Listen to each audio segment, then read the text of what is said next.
So, in talking to enterprise customers, what do enterprise customers want? Like, if you look at if you talk to them and hear to them, what they say is that they want to run their core business applications in a multi-cloud way. They don't really care about which cloud they are in. They think it's a commodity in some sense. They just want to be able to leverage the multi-cloud resources to run their business applications. It's not just about running. It's not just about running your applications. There's a life cycle to the data. It's not about just primary storage. It's about hey, how do I protect it? How do I think of DR? How do I think of security? It's a bunch of things you must think about, the entire life cycle of data. And then there is if you are going to be going to one cloud, then there's a fear of lock-in. So I meet SaaS companies now, the CIO and the CTO have told the engineers that do not use APIs in the cloud, because if you use them, you're completely locked into one of these places. So they want to figure out a strategy in how they can use a platform where they can build stuff and move it anywhere they want to, because some degree it's a commodity. Let's use it that way. It's kind of how they think about it. Right? So, but the challenges is that each of these clouds have an inconsistent experience for the end users. If you look at just the virtualization aspect of it, each one is different. You can't easily transport things from one to the other. And then there is the storage, how each one does it differently, quite differently. Let me kind of walk you through how that looks like. But before that, before VMware existed, there used to be these three big iron companies like IBM, and there used to be Sun, and there used to be HP. And that's I feel like we are back to that place. When VMware introduced storage and vMotion, things changed, because then you could easily kind of figure out how you can move from place to place. But we are back to the same place now, where there are these three big cloud companies, and you're kind of figuring out how to kind of live in this place. So these are the two problems, generally at a high level. There are more problems, but these are the two things we hear from customers, like, hey, I have a lot of VMs. How do I migrate? How do I think of leveraging the cloud for this? By the way, just as statistics, 2 years ago, I saw the statistics that there are 100 million VMs from VMware living in the world. That was 2 years ago. And since then, VMware stock has doubled. So I'm thinking there's more of those. So how do these enterprise customers leverage the cloud without having to kind of do a complete transformation of their entire infrastructure? So from a virtualization point of view, we believe there are two serious contenders for making the management plane, the virtualization plane, be kind of ubiquitous across the clouds. One is going to be VMware, and one is going to be Kubernetes. Those are the two fundamental, I think, management planes which are going to survive for some time. VMware, obviously, as you guys just came from there, they're in Amazon. We're hoping they're going to be in other places too. Then there's Kubernetes. It's now at the epicenter of something important. We see that growing a lot. We see that kind of becoming important. So that's from that angle, I think this plane is kind of seems like a way to go. So I'm curious your views on how VMware will replace the existing management planes for Azure and AWS. Do you think it's going to become the de facto management plane, or they're just going to have an offering in every cloud that allows you to use vSphere? If I was their CTO, I would be saying let's replace it all, because in some sense, enterprises want a simple, easy experience. They could care less about which cloud it is. Like in some sense, they want the simplicity of it. The simpler you are, the more people adapt to what you offer. There may be two consoles, true, but I think ultimately the entire management plane of how you manage your data, how you manage your workloads will have to come from one plane, is kind of how we see it. But I think there's going to be a transition phase. It's a long journey. This is not going to end today. It's going to be a long journey. I think in between, there'll be hybrid, people have two consoles kind of thing, but I think people still want to have that one console to manage it. That's kind of, if you look at the desire for customers, that's what they want.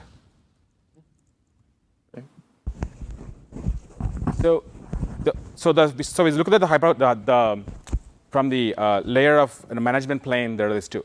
But if you look at data from a data-centric point of view, if you go to any data center today, on-prem, you'll see people have 5 different products. The reason is that data wants 5 different products fundamentally built into it. Like, you need high-performance primary storage. You need backup storage. I worked on one of those, data domain. I took all of the names here to protect the innocent in some sense. And then you need some way to manage your policies, some backup software to manage your policies.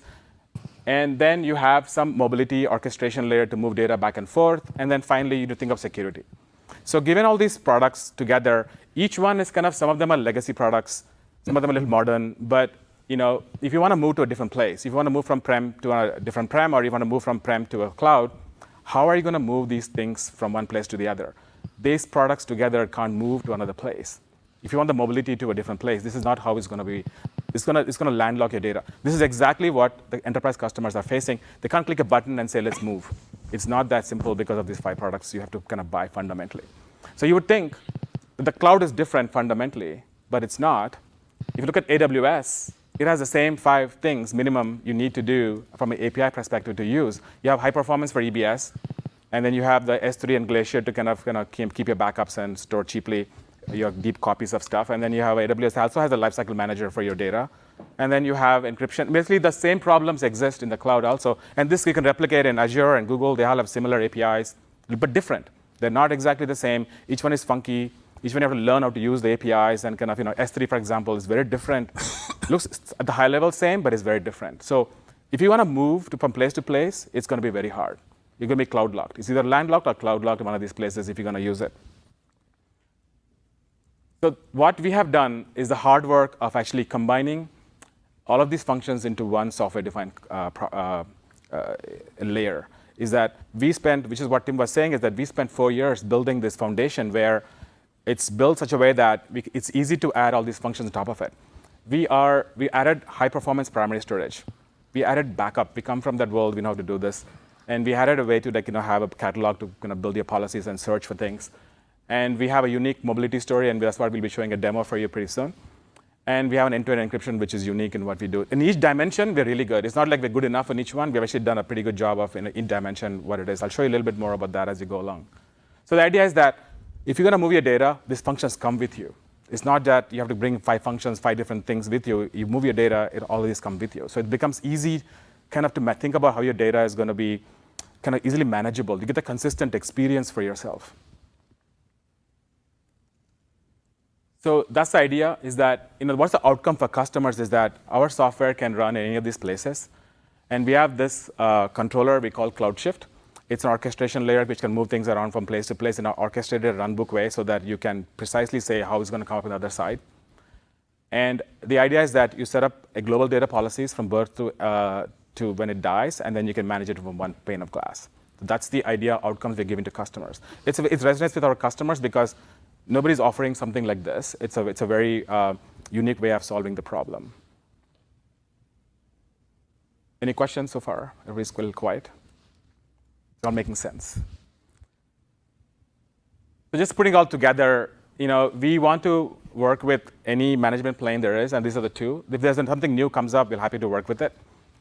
And that's kind of, so if you look at, this is our consistent data plane idea that, hey, you can get consistent view of all your data in one place in an easy way. You can move things around. And then you have the consistent virtualization layer, which kind of gives you that management plane of how you manage your higher level applications. So those are the 2, I think is going to make a big difference in the multi-cloud world. This is kind of talking to enterprises. This is exactly what they want. Yes. So we've talked about the data aspect, right? Datrium holds both your data and it powers your workloads. If we're talking about transitioning and bringing your data into a cloud environment backed by a Datrium solution, where do the workloads interact with the data that you have now placed in that environment? Right. So our software runs as a SaaS offering in the cloud, so that you use our data to run your workloads on top of our platform. Like for example, I'll talk about VMware specifically in that particular context. So we're going to do demos for the VMware specifically how it works in the cloud for us. That you have VMware on top of us running the workloads, and then below that is kind of where we power the entire system from data services perspective. Yes. Is that only working on IaaS infrastructure or also on PaaS with AKS or Google Kubernetes Engine or AC? So today we offer containers, like a container workloads with GraphDriver.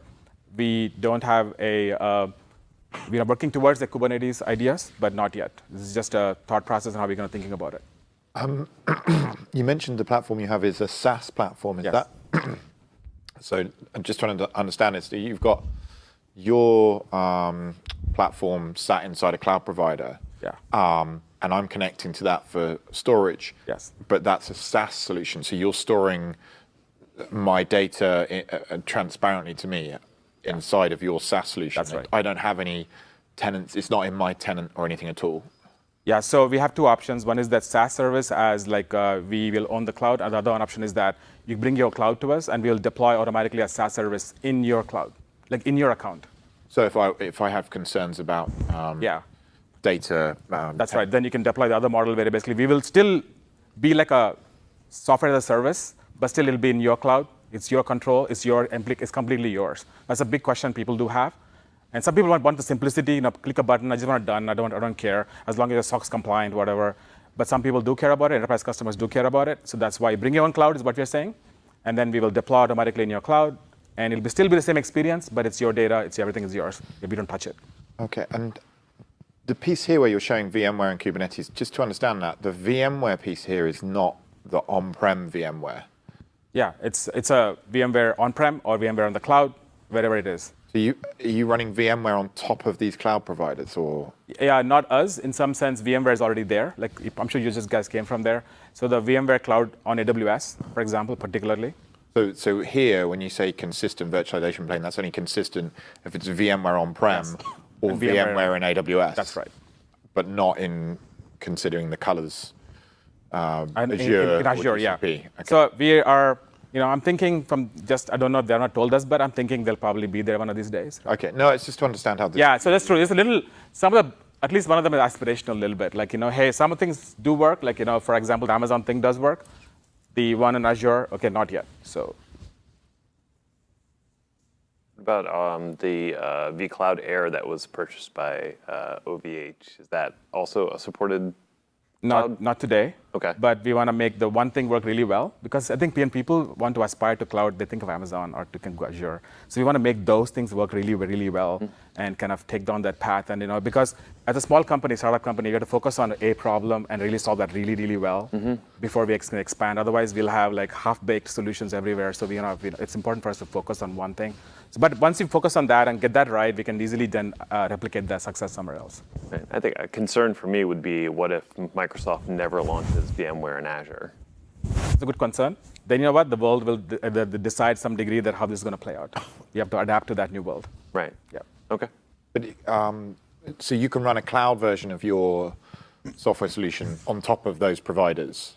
Yeah, that's kind of what we're aiming to do, actually. Okay. Yeah. As a separate thing. And then the VMware piece here, if you're running that VMware Cloud on AWS, that's going to look like a different solution to what you run on-prem, because you have. It looks similar because from a VMware perspective, see, one thing is that you don't have to change your apps.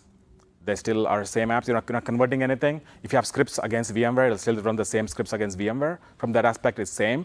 And from a data services perspective, we give high performance primary, backup, all those features still remain the same, right? That's kind of the experience you want, the two planes.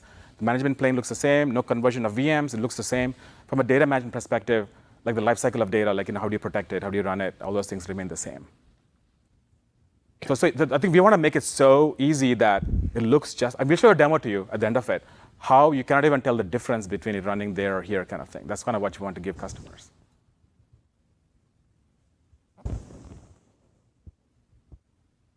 So this is a family portrait, which Tim talked about. I'll go a little bit more deeper into how we built this, so that it's kind of gives you some perspective on some of the depth of what we have built. So on-prem, we have something we call DVX. It's like hyperconvergence, but it's kind of a little different because we imagined a cloud-first world. I think we saw a little challenge with hyperconvergence in how the cloud is going to adapt, because cloud is a little different, right? I mean, you have storage and your CPU compute and layers start a little differently. So we imagined that way of building it. So on-prem, we do sell a solution which kind of is built for enterprises, large scale, really lots of VMs, high performance. It's kind of converged in the sense that it's compute, primary, backup all together in one place. You can then replicate the data to another site, or you can replicate the data to the cloud. And CloudShift is our orchestration SaaS software. The idea is that you can set up your orchestration runbooks and everything else. You click a button, we will bring up your workloads in Amazon on the fly, launch VMware servers, and bring it up. That's the idea. That's exactly what we're going to demo later on as we go along. So to do all this stuff, we imagined, hey, we needed a universal file system, something which will work in all these places in a nice way, and it gives you the consistent experience. Not just on-prem, not just like a hybrid cloud, but also the multi-cloud. So it's not the bolt-on things we have to keep adding on top of it. It's like, fundamentally, how do you design something like this to get there? So I'll walk you through a few things and how we did it. So our DVX this is our core piece of our file system, in which it kind of helps us run anywhere we want to. So at the bottom layer of our file system, it's a kind of two-layer architecture. The bottom layer gives you the capacity, and it's an elastic capacity layer. We call it data nodes, and it can run on-prem as physical boxes, or it can run in the cloud using S3. And our main core, the logic came from, if you can make a file system work on S3 with high performance, that's the lowest bar. It'll work anywhere is kind of our theory. And we have made our system work on S3, and I'll show you how we did it. So what you get from this is that we have a petabyte scale kind of durable capacity layer, and we have dedupe. So on S3, the cost between S3 and Glacier is 5x. I just looked it up a couple of days ago. It's 5x difference between S3 and EBS, and Glacier. So if you get 5x dedupe, which is what our customers get, if you look at our data we get from customers, it's about 4.5 to 5x is our average dedupe across customers. At 5x, it looks like Glacier cost. And we can store millions of snapshots. I'll show you how we do it. And so the foundations are built on running S3. Once you do S3, you can run on hard drives or flash. It'll just work fine. Can you tier to different tiers within S3 for cold data? Or? No, not today. But I think the question does come up, and I was thinking about that actually. If you're offering the cost of Glacier with dedupe, if you tier to Glacier or something like that, the challenge is that you lose the dedupe a little bit, because you can't dedupe against something which is going to expire sooner than something later. So you have to kind of think about how those kind of issues. So if you lose the dedupe and the savings you're going to get, then you're back to the cost being high. So then it defeats the cost. Why are you doing it? So there's a trade-off between the cost versus what are you really going to get from this. So if it can get you 5x dedupe at cost of Glacier, I think it's reasonable to kind of consume that. Well, logically, and I understand I don't understand the engineering project. I wouldn't like to say on that level, but as a customer, I'd say I want 5 times dedupe and the 5 times cost. That's fair. Put that on top of Glacier. That's true. But because when people think of Glacier as an archiving target, what people think is that, hey, I have this for 7 years, and then next month this is for 7 years. So all of those buckets of data you're going to collect are going to be by themselves, not together. Because to do together global dedupe, they have to be accessible. But they're not accessible because they're kind of in Glacier. It'll take you 2 days to get something back. So then it defeats the dedupe, global dedupe you can have. So it defeats the dedupe of aspects of it. You may get something a little bit, but it defeats it. So we have to make a justification of why I think this is good enough. But in some cases, I believe that people will just say, you know what, I don't care. I just need it archived. Fine. In that case, I think we'll probably just do it. We haven't done it because it's pretty compelling already for our customers. And on top of that, so this is the capacity layer. It's really good at storing and deduping and kind of storing massive amounts of data. On top of that, we wanted performance. How do you get high performance for your primary storage? This is really good performance for like writing data and then doing dedupe. But we wanted something high performance as systems grow. Generally, if you look at any SAN storage system, as you add more workloads, as you add more VMs, the performance starts dropping, because that's kind of how it is designed. But here, what we wanted was the opposite.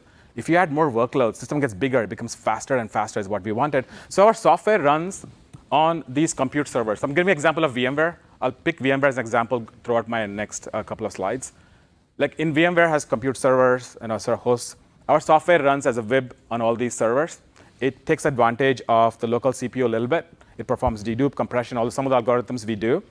And it's able to then use some little bit of local cache to give you that high performance for your applications and low latency. So what we get is that it's a giant one global namespace. It's NFS. We are an NFS data store. It shows up as NFS to VMware as one giant NFS data store. We get extremely high IOPS. I'll show you what that numbers look like. And we're app aware. What that means is that we're not just a dumb storage with LUNs. It's not like that. We understand what VMs are. We understand what the objects are fundamentally. Because there's value to that. Because if you want to do data management, you must know what those objects are. And then we have encryption, which is unique because we can encrypt the data right there at the host, at the inception of the data. So once encrypted there, you will never see it again in clear text. So that's the advantage of that. So if I draw the picture a little differently, so this is kind of what the 5 things we do. This is kind of what we offer. Like we can do 18 million IOPS. We measured it. We published numbers. Chris Miller published an article recently. You can look it up.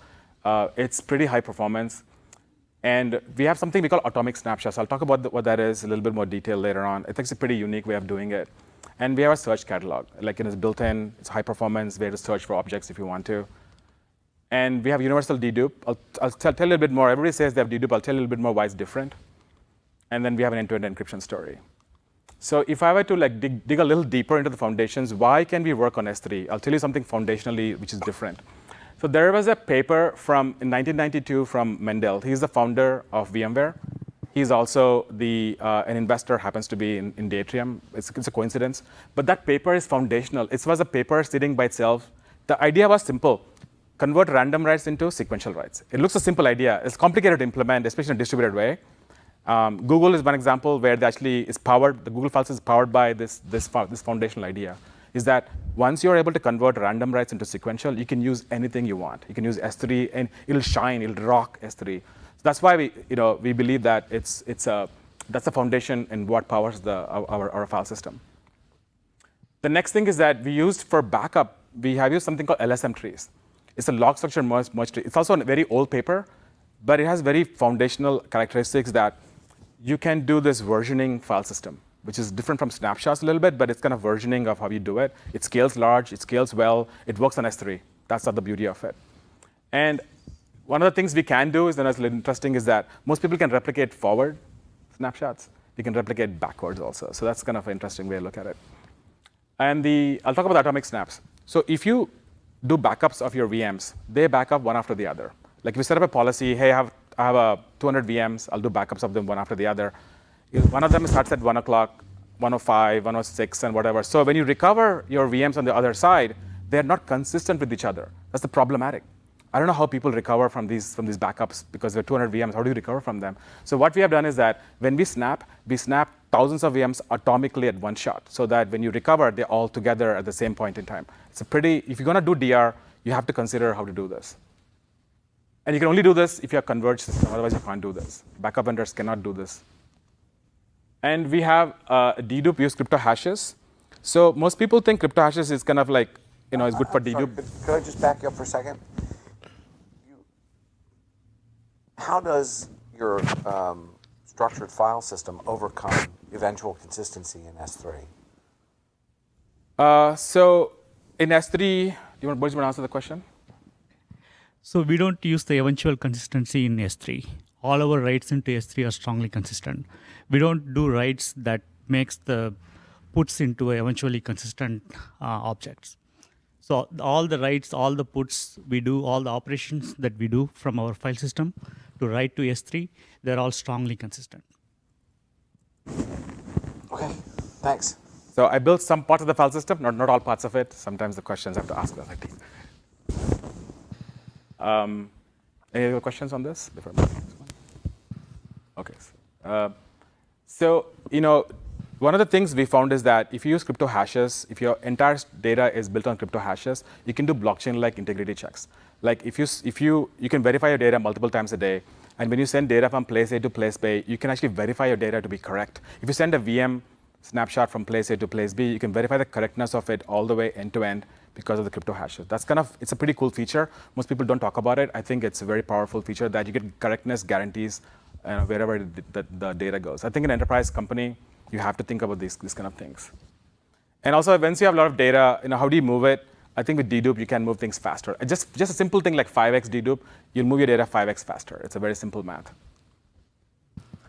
And then the other thing we built is that we wanted to be like, if you think of backup, if you think of policies, you have to consider how to build a database to store your objects and store and do searches on them and how to find your objects.